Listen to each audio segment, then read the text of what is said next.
Thank you very much, Matlengi, members of the media. I'm here today with Comrade Phoebe, who's the chairperson of the ANC Subcommittee on Education and a member of the National Executive Committee of the ANC. We have convened this press conference to apprise the nation and reflect on a number of issues in the public domain.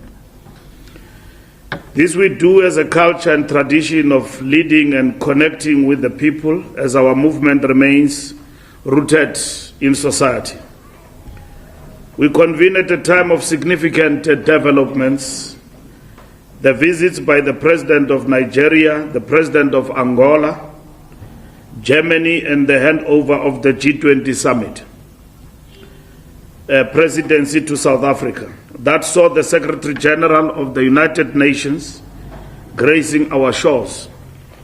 South Africa has carved itself a place in the world community of nations, forging diplomatic and economic relations and pursuing peace. South Africa has assumed its rightful place in the community of nations as the first African country to lead the G20 group of nations as president.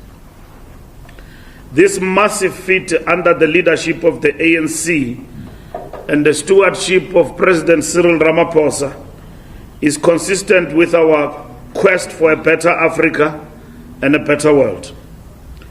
This important position augurs well for the economic development of Africa, promotion of global peace, solidarity, and sustainability, partnerships and collaborations for reciprocal benefit and mutual prosperity, inclusive multilateralism and progressive internationalism, poverty eradication and end to starvation and disease, and the African Union Agenda 2063.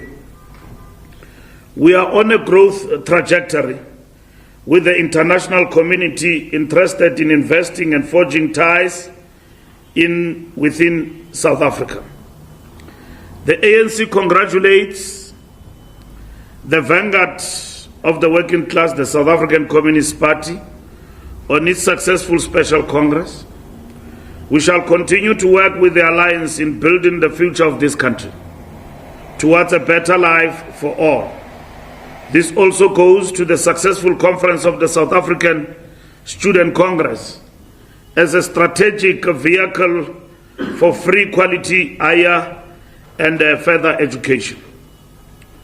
The Basic Education Laws Amendment Act, the ANC welcomes the proclamation of the Basic Education Laws Amendment Act in its entirety. This marks a significant milestone in the ongoing transformation of South Africa's education system. This achievement follows years of rigorous consultations and reflects our unwavering commitment to ensuring equitable access to quality education for all South Africans in line with the Freedom Charter. The full BELA Act heralds a new era of inclusivity, addressing historical inequalities and affirming the rights of all learners to quality education. Measures such as universal access to grade R, the elimination of corporal punishment, centralized admissions, and equitable language policies dismantle remnants of apartheid-era practices. This is a victory for constitutional values and vision of a united, non-racial, non-sexist South Africa. We are aware of the anti-transformation pushback by forces opposed to change, nostalgic of the apartheid-era past, majority rule and superiority of one language over the other. Failure to address this will be a betrayal of the generation of 1976, who rejected Afrikaans as a medium of instruction, thus relegating the majority to secondary citizenship, and lack of identity in their country of birth. We denounce baseless fear-mongering by those who oppose these progressive changes, seeking to entrench outdated language hierarchies and exclude the majority from education opportunities. The ANC remains resolute in building an education system rooted in equality and inclusivity, ensuring that no child is left behind. This act is congruent with the right to education, language, culture, the recognition and respect of linguistic and cultural communities, and diversity as entrenched in the Bill of Rights. We commend the bold steps taken by President Ramaphosa by signing this into law and for calling for its immediate implementation. The Department of Basic Education should therefore move swiftly to finalize norms and standards to guide governing bodies, SGPs, and provincial heads of department. Indeed, the doors of learning and culture shall be open to all as advocated by Freedom Charter. The Government of National Unity, clearinghouse, engagement with other political parties on this very important matter has also been important and a really test of our coming together and notwithstanding our diversity and differences. The signing of this bill is a demonstration that we are in a government of national unity, but not a meltdown or a melting pot where we agree on everything. And it is an affirmation of the correctness of our position that we need to work together as a country, as political parties, irrespective of ideological background. Other people chose not to come to the party, to come to the government of national unity as a tactical intervention post the election. We congratulate all political parties who continue to work together in this government of national unity with the ANC as the largest political party in the government of national unity. The ANC extols the government and EXCOM for achieving 289 days without load shedding since 26 March 2024. This milestone, driven by the Energy Action Plan and robust leadership by the Minister of Electricity and ESCOM board and management, is a positive step towards the stabilization of the national grid. We are a government at work. We are a government to be trusted, and trust must be earned. ESCOM has used the December summer break to intensify maintenance efforts, with over 8,000 megawatts undergoing plant servicing. These interventions have not only improved reliability, but also laid the foundation for a seamless electricity supply in the new year. However, we note with concern the utilities' 55 billion rand loss reported in its latest financials, underscoring a need for a sustained turnaround strategy. Illegal connections and infrastructure damage remain challenges that require societal collaboration and strict enforcement measures. The ANC calls for the fostering of a culture of payment for services to enable ESCOM and municipalities to meet their mandates effectively. We urge collaboration between ESCOM, municipalities, and all stakeholders so that we contribute to alleviate the high cost of living and burden on consumers while maintaining momentum for economic growth and job creation. The ANC welcomed the decision by Botswana's new administration, led by President Duma Boko, to lift its ban on importing South African fruits and vegetables. This positive development will strengthen South Africa's agricultural sector and strengthen regional trade relations. Historically, Botswana accounts for 15% of South Africa's vegetable exports and remains a vital and strategic trade partner. This decision reinforces the value of mutual cooperation and good neighborliness in promoting sustainable economic growth and food security by supporting the agricultural sectors in both nations.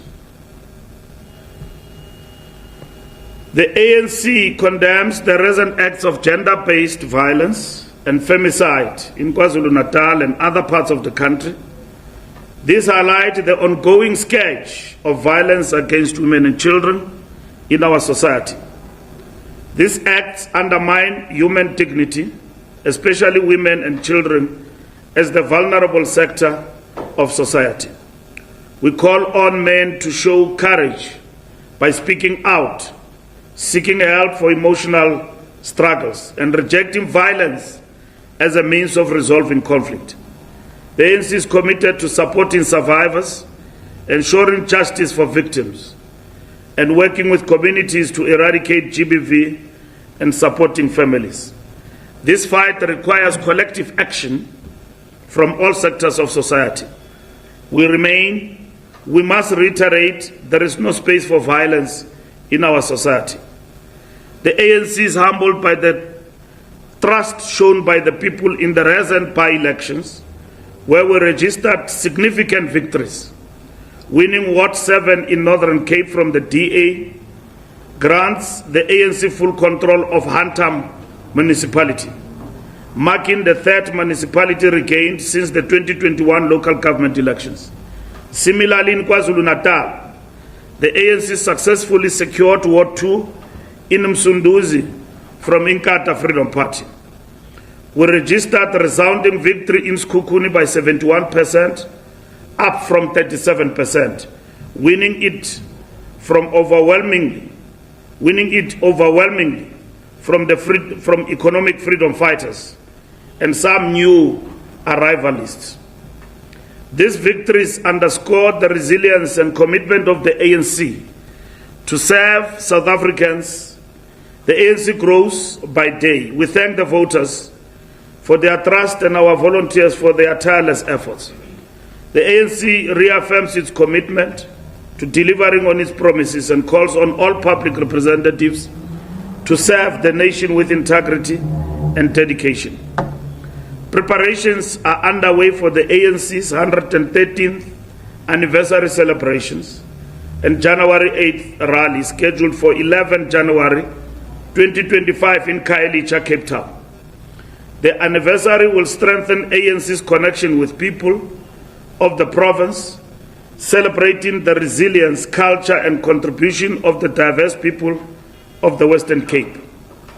It will spotlight shared struggles and the urgent need to address the stark inequality between Cape Town's affluent areas and its impoverished communities. The ANC welcomes the Constitutional Court ruling in the residence of Bromwell Street, Woodstock, against the city of Cape Town. The ruling reinforces the commitment of our nation to undo the spatial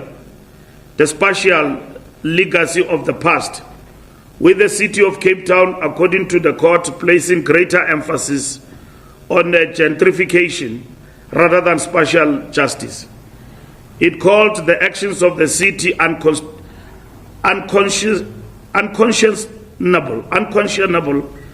when residents have occupied their homes for generations, having survived apartheid forced removals.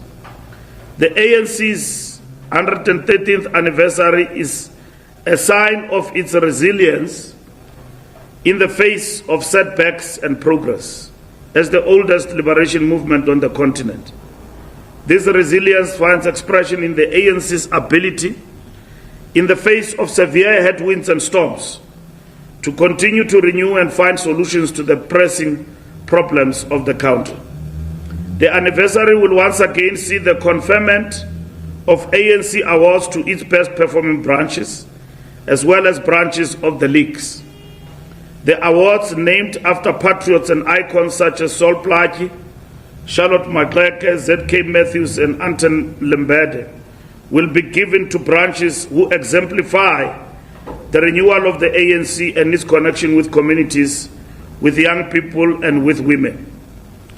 At this anniversary, the NEC will also confer the highest honor in the movement, Istwalandwe Siyaparangwe, which was first awarded at the Congress of the People in 1955 to Chief Albert Luthuli, Father Trevor Huddleston, and Yusuf Dadoo.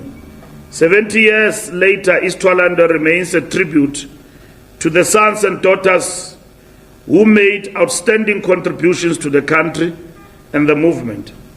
The rally will reflect on the ANC's achievements while reaffirming its commitment to tackling poverty, unemployment, and inequality. Together, we'll chart a path toward a united, democratic, non-racial, non-sexist, and prosperous South Africa. The January 8th statement will coincide with the 30th commemoration of the passing of Comrade Joe Slovo on the 6th of January, and the commemoration of the 70th anniversary of the founding of the Freedom Charter on the 26th June 2026. These are no mean feats.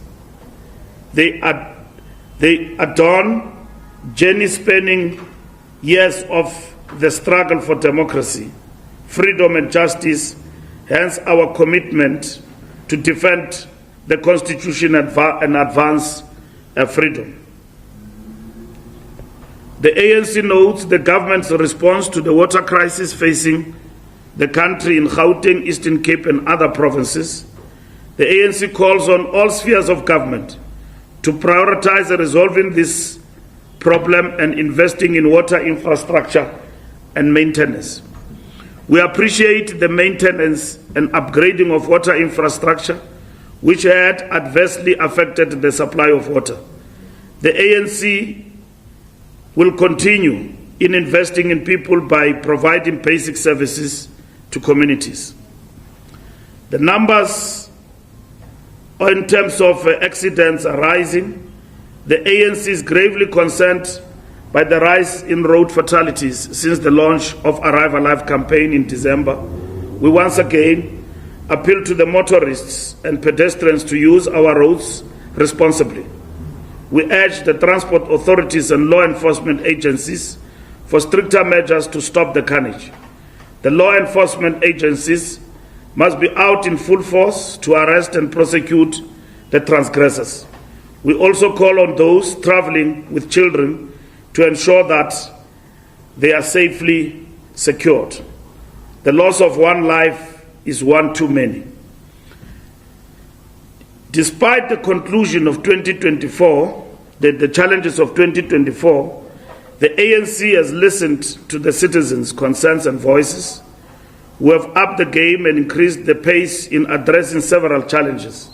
As a result, we see the prioritization of ease in doing business, compliance with the respect of all, and in particular informal business initiative, trade relations within Africa, improving governance and delivery through departments, local government, and state-owned entities, reducing backlog in government, departments, and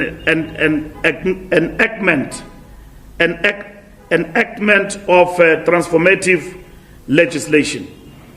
The ANC calls on all South Africans to join us in embracing progress from the transformative BELA Act to energy stability, the quest for economic emancipation, and the fight against gender-based violence.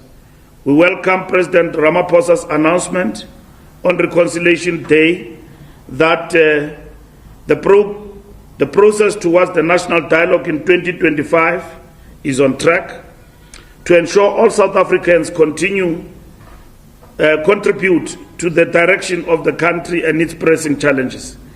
Together, let us build a better future that upholds the values of liberation and ensures equality, justice and opportunity for all. We wish all a blessed and joyful festive season. Let us share with the needy, drive and drink. Don't drink and drive on the roads. Thank you very much.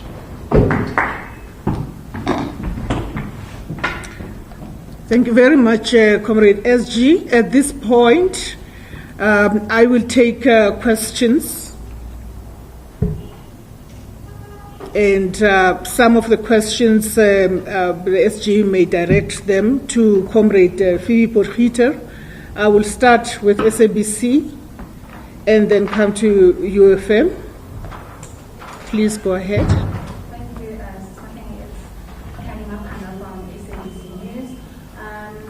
Mr. Malula, the media has created an impression that this is a win-win situation for both the major partners of the GNU, being the ANC and the DA. Is that also the ANC's position, or is the DA saving face on this issue? On the norms and standards, that essentially is to create consistency with public schools across the country. So practically, when could we expect, I think the contentious issue is those Afrikaans medium schools, when can we expect those first cohort of English-speaking learners or Zulu-speaking learners, whatever the case may be, to enter those traditional well-resourced Afrikaans medium schools? And then, of course, the issue of Ms. Dobego speaks to violence being normalized in South Africa. The country recently just platformed a musician that had allegations of abuse surrounding them. What is the ANC doing as a member of the Government of National Unity beyond condemning gender-based violence to truly take this fight against the scourge of violence against women in this country to another level where there's actually consequences for the level of violence that we see in this country? And then lastly, for Ms. Potgieter, the issue of mother tongue, of course, there have been many fears, specifically from Afrikaans-speaking communities, as to whether the transformation of those schools will result in the language, I guess, fading away from those schools. Is it correct interpretation that in practicality, if a school was an Afrikaans medium school and you had learners from different languages, that the department would be expected to add classrooms and teachers in those specific schools, and that wouldn't affect the standard or already what is set in that Afrikaans medium school, if we're speaking of that example? Thanks. Thank you very much. My brother over there. Morning to you, Mahlani and the SG, and Tutu my name from Modelamis. Gender-based violence. There's been talk for many years till to date. Women in the country, they are under attack. In Trabi, they are continuing to do what they are doing. And as that we've been talking, and the government putting resources to address this,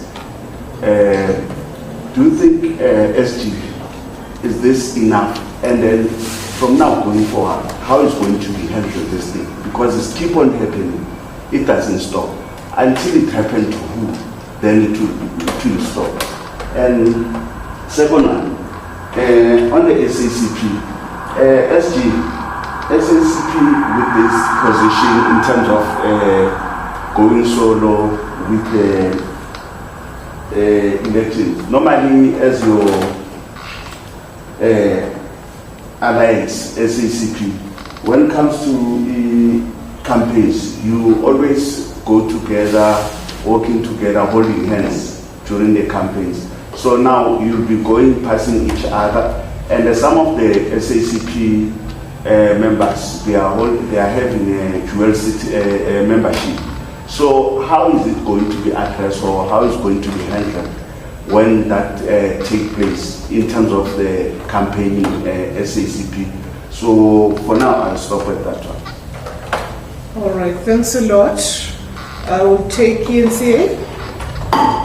All right, thanks, Mulot from ENCA. In terms of the norms and standards and regulations that ought to be developed, do you have confidence that given the fact that that process will be championed by a DA member who is a Minister of Education, one who snapped the signing ceremony of this bill into an act as it is today.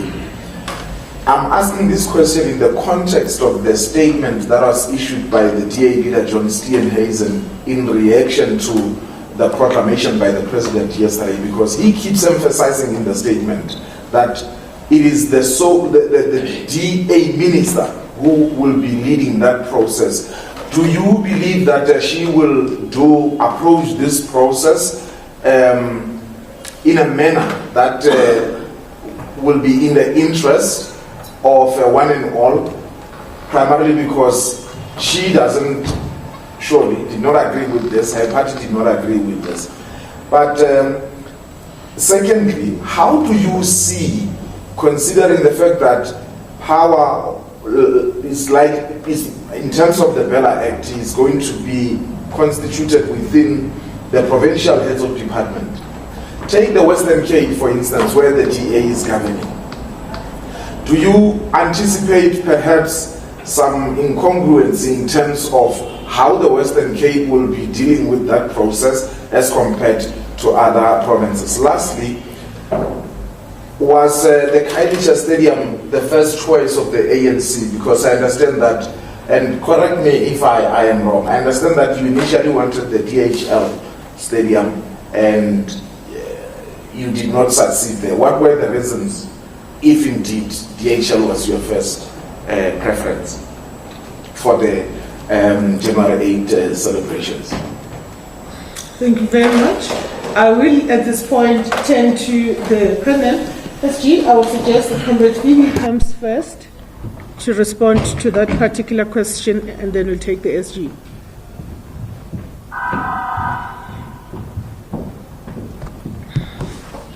Thank you very much, and good morning to everybody. On the BELA, I think that the real winner are the thousands of South Africans who made submissions. SGBs from across the country, political parties, trade unions, citizens groups, communities, that led to Parliament passing, both the National Assembly as well as the NCOP, passing BELA in its current form. And this is why, despite the 3 months delay, the President has proclaimed the BELA in its entirety. So I think that it's a win for all South Africans, and that's certainly the approach of the ANC. I'm sure other parties will try and spin it, but it's our view that it's a win for all South Africans. The question about norms and standards and what it means for Afrikaans schools. If one look at the issue about mother tongue education, and it's something that's been going on for quite a while, since the 5th administration, the Department of Basic Education has begun to look at how do you extend mother tongue education beyond grade 3, which we have at the moment. This year, the introduction of science and some of the mathematics into grade 4. If you look at most other countries across the world, when they have mother tongue education, they tend to have it up till grade 8, grade 10, even up to grade 12. Because it's much better for children in terms of cognitive development to learn in their mother tongue and then learn a second or third language in their mother tongue. So, for example, if I take my example, I went to Afrikaans school because that's my mother tongue. I did Afrikaans up till matric. I went to UWC. We then had to switch to do in English, but I was able to cope because my cognitive development was in my mother tongue. So the question about the introduction of mother tongue is a really critical part of improving the quality of education, and I think that we agree that the Department of Basic Education, in terms of phasing in mother tongue education in all South African languages up to grade 12, is in the right direction. Now, whether it will mean the disappearance of Afrikaans as a language of instruction, one of the things that have happened during this 3 months is that the Pan-South African Language Board met with the Afrikaner organizations, with political parties and other interested stakeholders. And they were at pains to stress that their responsibility is, according to the Constitution, firstly, to make sure that all, and we now have 12 official languages, as well as the Khoi and San languages, are protected. So Afrikaans shouldn't single itself out from other official languages because it's treated the same. In addition to that, the Pan-South also has the responsibility to look at languages that have been disadvantaged.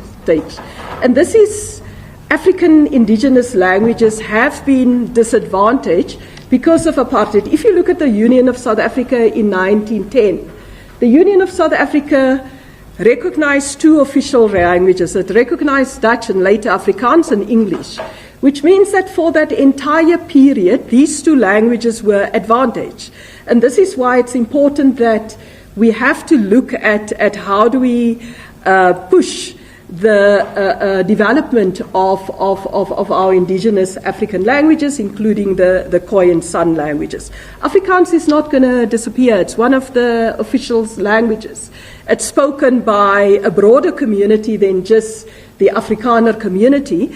And for them to isolate themselves, we think that that is a problem, rather than to see themselves as part of that community of 12 South African languages. The final question with regards to BELA is about the norms of standards. Now, the development of norms and standards are normal because the law can't cover all of the details, and therefore it's a way of looking at how do you implement.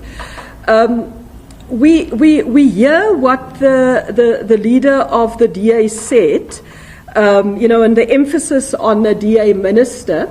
But we also want to use this opportunity to remind them that the statement of intent talks about a commitment to the rule of law.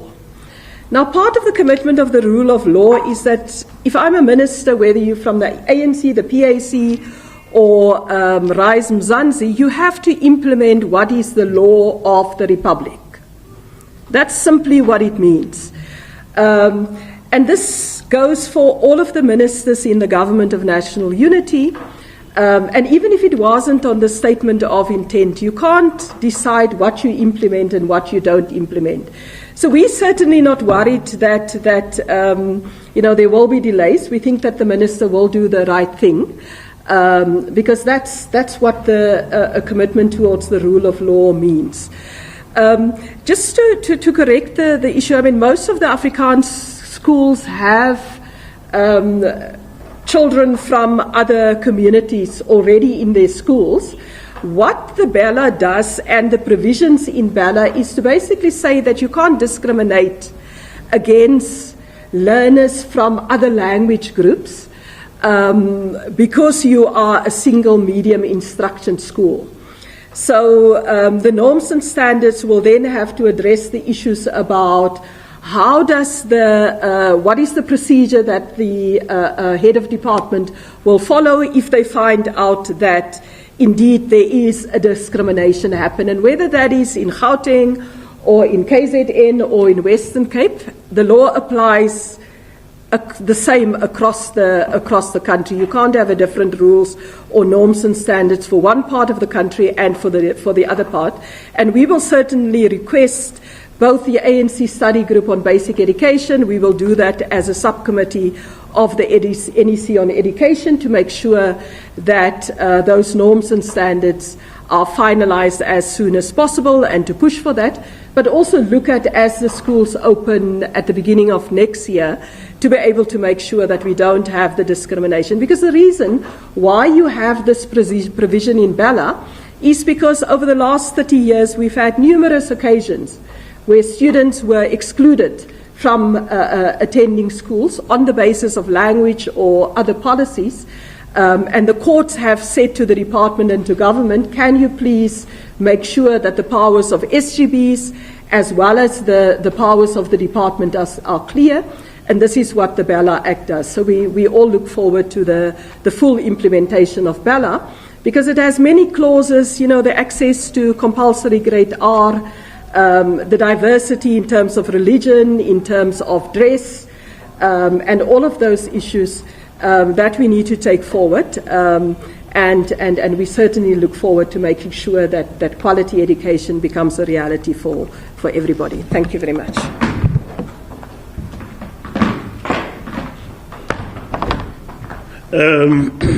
Thank you very much, Comrade Phoebe. I would like to clarify a few things in relation to the questions that have been asked. One, in relation to the SABC win-win situation, there's no win-win situation. We put the BELA Act for 3 months for engagement. That's what we did. The Act has come to full cycle in terms of the law. We did that in the spirit of the GNU to engage with partners, and we're part and parcel of that. And henceforth, we want to thank everybody who took part in that particular process. It is not a compromise to say the minister must determine the norms and standards for language policy. South Africa's Schools Act of 1996 provides for this. It is a standard practice. So it's not something that cannot be done. So if the minister does not implement the decisions of government, in government, which have come full cycle in terms of the law, there will be consequences for that. And we don't think that we will get to that stage. At this present moment, all political parties in the clearinghouse have engaged and found each other, and the president have actually announced in this regard. So I think we need to make that particular point very clear. The people who have understood the terrain of the government of national unity as something else, we have always understood it in the ANC as a tactical intervention and not as a melting pot. We have understood that we are engaged in a process as a country with arch rivals, and so to say, with people that we don't agree with politically and ideologically. And it's not only the BELA Act, there will be other issues that we don't agree to. And we have actually said that those who occupy positions in the GNU will want to occupy those positions to demonstrate that they can do better. The ANC, with the largest party in the GNU, has got the responsibility to demonstrate to South Africans that we can do things and work for communities and deliver for communities. And that is what is really important for us. So the BELA Act, there's been no doubt that our president is directed, and at the same time is a person with a vision of understanding what it means to work for unity in our country. So anyone who wishes to claim easy victories outside the proper understanding of where the ANC is going, it's just populism. Simple. There's not been any doubt about the terrain in our movement and the organization. So there are people who want to become superheroes and who become super revolutionaries. We allow them the space because the ANC ngugalele bhayini. But we have never been in doubt about this leadership and where it is taking us to, because it draws direction from the collective wisdom of our movement. The DA is doing what it's supposed to do as an opposition party. We can't every time Helen Zille opens a mouth and speak, we run after her. She's doing what she's mandated to do from the point of view of their constituency. They organized a march there for Tracker Wachte, a big march there, mobilizing their communities and all of that. It is them. It reflects on them, AfriForum and all of that. We stand for what we want to stand for, non-racialism and unity of the South African people. And that's what we stand for. We are for transformation, not for superior exclusion of one group at the expense of the other. Nelson Mandela said it from the dock. I fought white domination. And therefore, I stand against black domination. We stand for non-racialism. That's what we stand for as the African National Congress. What other political parties do around us is what they do. It reflects on them. We will fight for what is right, transformation in this country, equality for all in our nation. And that is what we stand for as the African National Congress. So there's no confusion on our part. Political parties will speak for themselves and what they stand for and what they stand to gain from their own perspectives. But we stand for the people of this country, and the perspectives that we stand for are the perspectives that you don't change when the weather has changed and tomorrow you speak a different language. You stand for what you believe in, and our strategy and tactics is our guide in relation to what we are pursuing. That is why we have never been confused. That GNU can never be a strategic goal, it's a tactical maneuver. And if you say to us, the DA have accepted to participate is a sellout position, then you are getting it wrong, comrades. That's what we have been saying. You are getting it wrong. From a point of view of just pure strategy and tactics, you are getting it wrong. Because it's a tactical maneuver. We didn't want to go for any of the options of coalitions. Coalition of grand coalition of minority governance and all of that. We went for a broader approach. And others decided not to participate in it. We've got 10 political parties that are part of this GNU. And others for political expedience and trying to attack the ANC ideologically have said that, no, this is a coalition between the DA and the ANC. We have not been bothered about that because we believe in the principle. And at the end of the day, what is that principle? Is a guide of the strategy and tactics. We are actually addressed by people who don't know what they stand for as political parties. People who just follow an individual, who follow a person and believed in a person.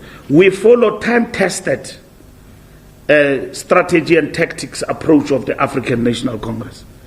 And that is what we believe in. It will live beyond Ramaphosa as our president to the next generation. It is refined from time to time, from conference to conference, in relation to how we adapt as a party, in relation to the conditions that we face.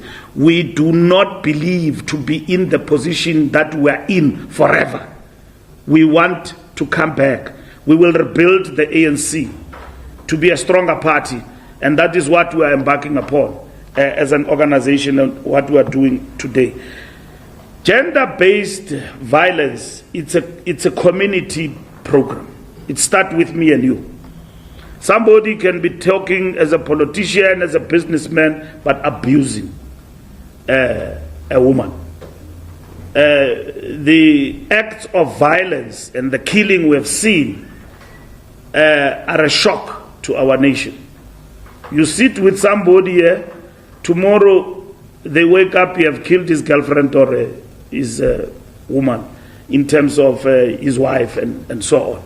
So it's a societal issue that we need to attend to as families.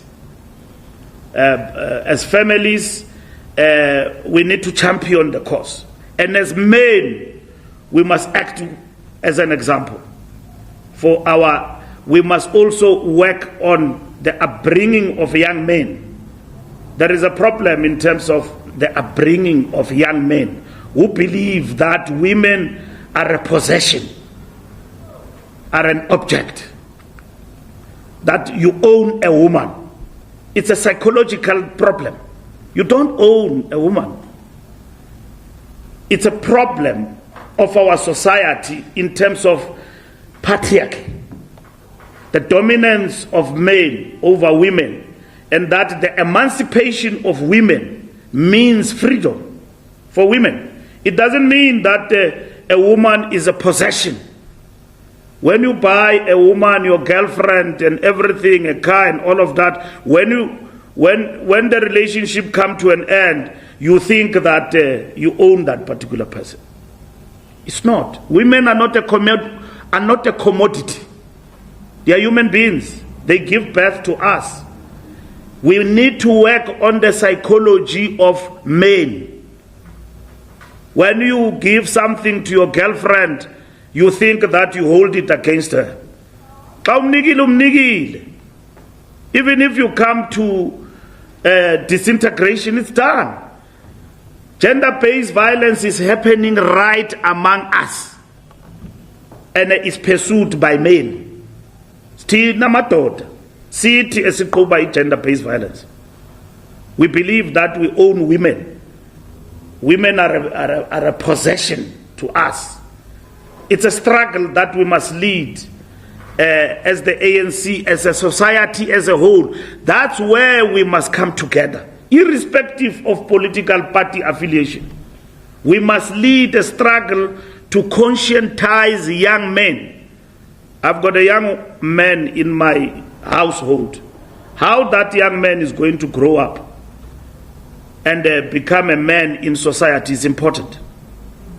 It's important because he can grow up and become an animal when I'm no longer there, and become something else that does not respect a woman and all of that, and think that a woman is a possession, is a commodity, is an object.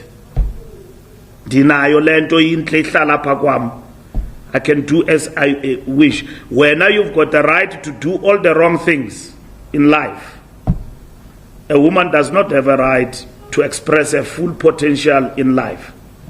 It's something he plompot or apparently.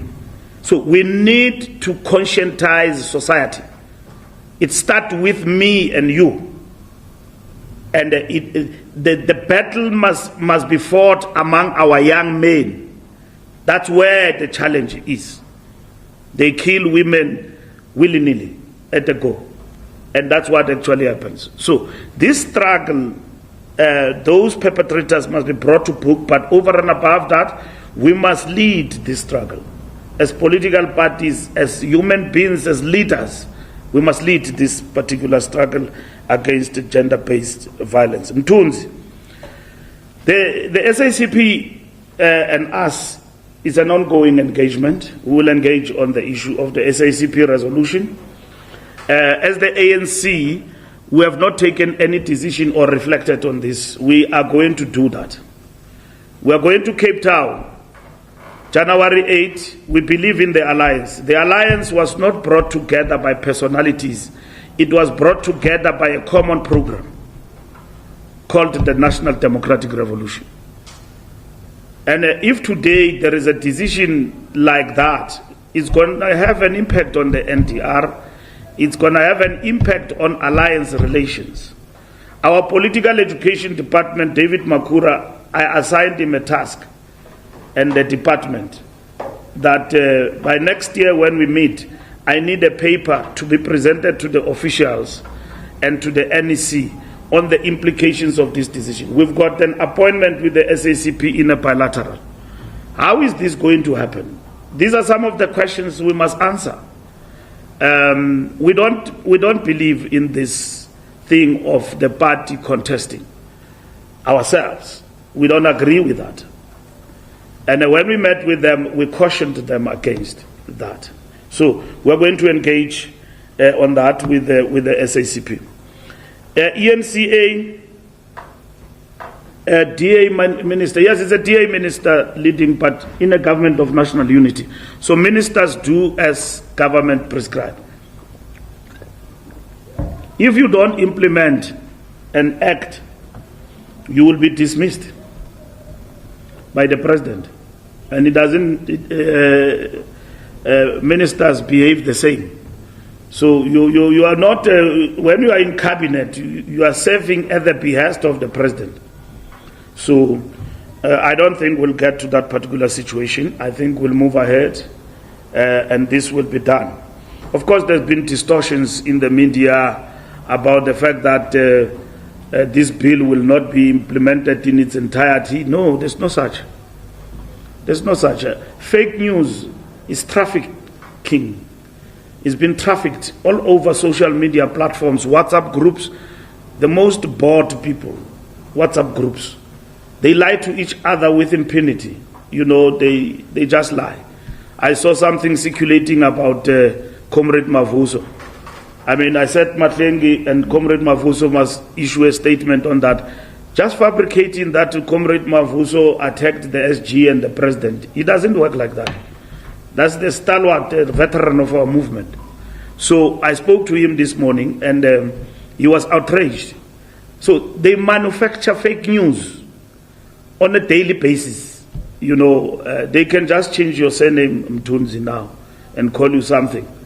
And then and it moves fast because it's holidays now. They drink on those WhatsApp groups.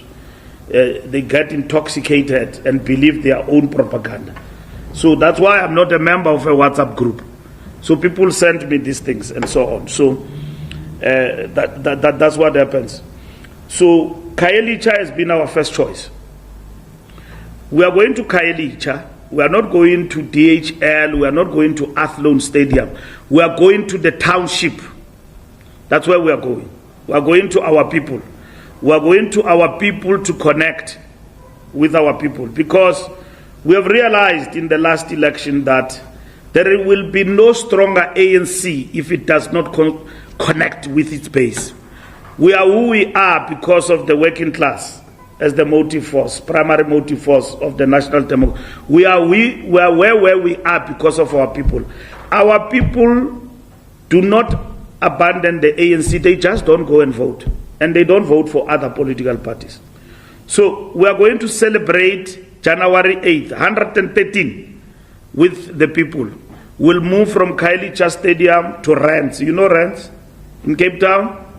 It's going to be happening. You are all invited. It's going to be a humdinger like never been seen before. It's going to be a razzmatazz in Khayelitsha. It's happening. So all of us will be there in a week's time, 2 weeks' time, we'll be in Khayelitsha. So Khayelitsha has been the first choice. So I'm not going to stand here and tell you that we wanted Cape Town Stadium and George Hill refused. No, we never asked. Athlone Stadium, George Hill refused. No, we went to Khayelitsha from the onset. From the onset. So it's a decision, conscious, we have taken. We are going to Cape Town, and in Cape Town we are going to Khayelitsha. That's where we are going to celebrate 113 years of the African National Congress. And President Ramaphosa will deliver the statement of the ANC from Khayelitsha Stadium on the 11th of January. That's where we will be. So thank you very much, and we wish everybody a prosperous New Year. Last question? Yeah. Yes. Yes. Yeah. When you started with your response, you said this is not a win-win. And maybe expand there, because the DA says it's a win-win, you say it's not. But secondly, it's been 30 years and you were emphasizing now that you are for transformation and racialism and all that. The fact that those parties that agreed in the clearing house mechanism agreed that the act be implemented in its totality doesn't mean the constituencies, their constituencies in particular, those people who are marching it, doesn't mean they are happy.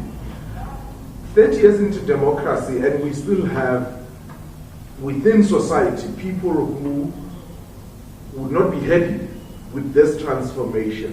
Where did we lose the plot? And I'm asking this because you always, as the ANC, pride yourself as leader of society. Could it be that at some point you missed the ball, and as a result you are now ramping up this legislation to say you will force it on people's throats? No. This legislation was devised, agreed, adopted by government and then by parliament, all right, in the 6th administration. The ANC today, tomorrow, and next week will continue with the transformative agenda. And we can point at many legislations we have passed in the 30 years which favor the disadvantaged and accelerating the transformation process. And there will be others that will come that will probably now not succeed because we don't have a majority. Okay? So, the ANC has always been at the helm of this transformation agenda, and that is why we said that transformation agenda have suffered a setback with the 40% rule now, because we have been weakened. It means we've got to work with others to get the transformation agenda going, and that is what that is where we are, and it can be blocked. And it can be blocked by others in the legislature. And we are confident of a victory at all times with the numbers that we have actually garnered as the ANC. It is the DA that says win-win. It is their characterization. There's no win-win there. Because the DA didn't want clause 4 and 5 and all of that in terms of the act. So that did not actually happen. Now, we're moving ahead with the implementation, and that's what is important. So I'm saying it's not a win-win. I've clarified the issue of the norms and standards, that since 1996, it is normal that a minister will actually implement the norms and standards. And it is not new with Kwarube. It's something that is there in the Act since 1996 that the ANC have ensured that this actually happens, ANC government, and so on. Your second question was about? No, it was more to say if we fail to persuade people to just force this legislation. No, we didn't force. We are a democratic. We understand we operate in a terrain in which we don't have a majority.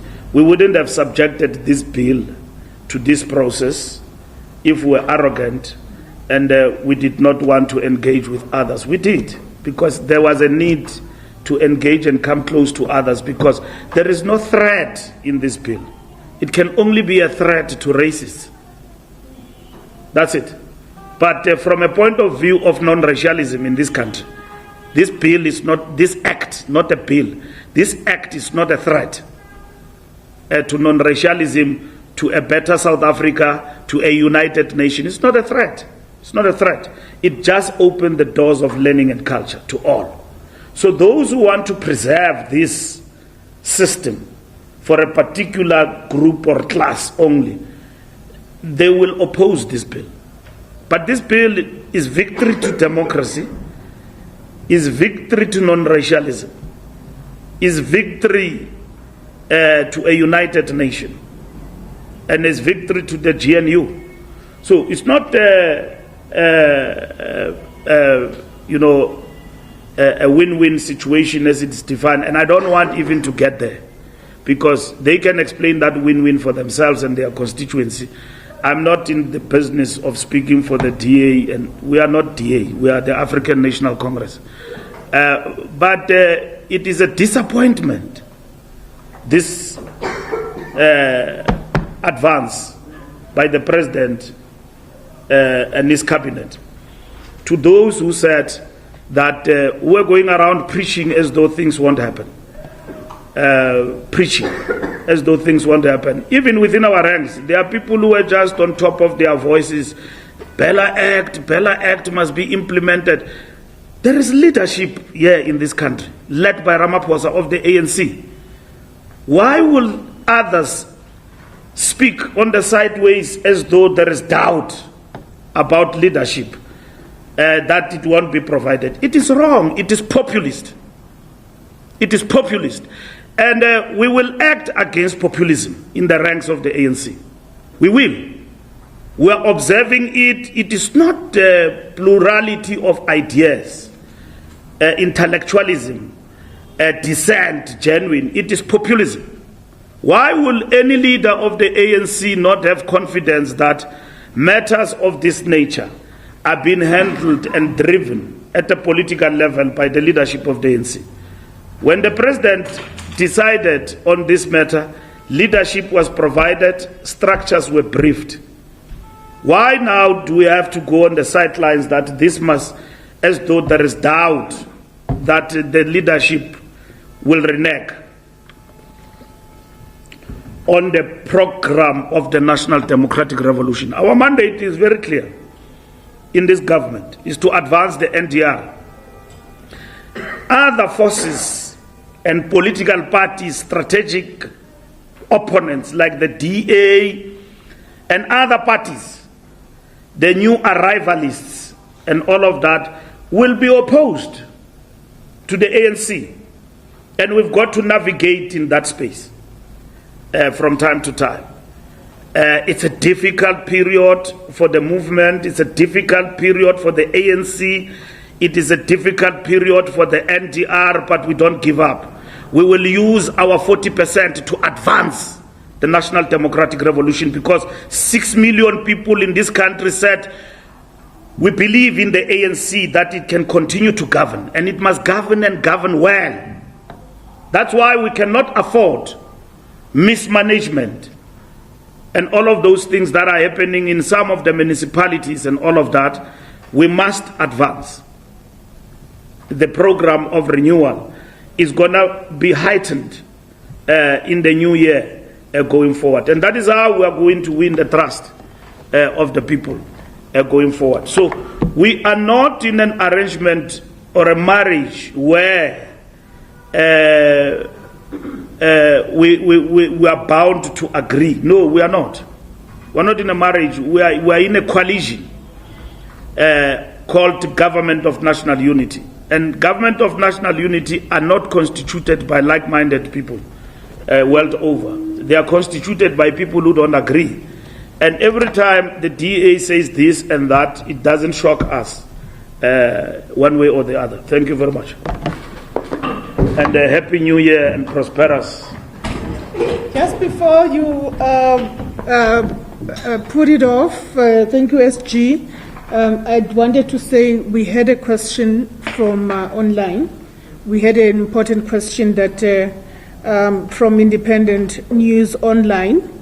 And the question is, Mr. Mbalula, based on the enactment of the Full Basic Education Amendment Act, are you confident that the government has enough resources to implement this law across all provinces, since KZN schools are currently not paid norms and standards? So that's rather unclear. Is the ANC aware of this debacle of non-transfer of norms and standards to KZN schools as per the law? Does this not compromise the quality of education for the poor black child in KZN schools? Second question, is the ANC deployee, MEC Shlomuga, MEC for Education in KZN, has he communicated the challenges of non-transfer of norms and standards to KZN schools, which includes non-procurement of textbooks and stationery in KZN for non-fee paying schools? With your permission, SG, I will request Comrade Phoebe to speak to that detail. Thank you.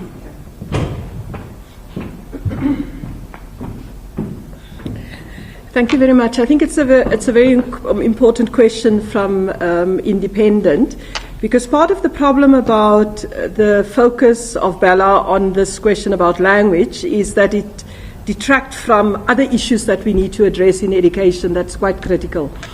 The ANC Education Committee has been made aware through the MEC of the challenge with regards to the payment of the agreed upon norms and standards to KwaZulu-Natal. On our Education and Health Subcommittee, we also have representation from SATU, and they've also brought it to our attention. The Minister of Basic Education and the Deputy Minister have visited KwaZulu-Natal to attend to this matter and is in the process of engaging with National Treasury about the matter to look at how do we address it. Because KZN have the largest number of students in school, so both primary and high school, and this is part of the challenge that they face. That they simply didn't have enough money to be able to pay the norms of standards, and hence, on behalf of the Education Committee, as well as the issues raised by SATU and the MEC, there is this engagement between basic education and Treasury about how to address and alleviate the situation in KZN. We will be preparing for as the Education and Training Subcommittee for the opening of schools at the beginning of next year. The matric results will be announced at the beginning of the year, I think the 12th or 13th of January, but also the opening of schools. And this issue of making sure that KZN schools have textbooks, that the problems that they face in terms of financing are being addressed, and the committee is seized with that matter. But thank you very much for that question. I think it's really critical. All right. Thank you very much, colleagues. With that, we are adjourned. And if there are any requests for one-on-ones, I will be able to take them from there. Thank you very much.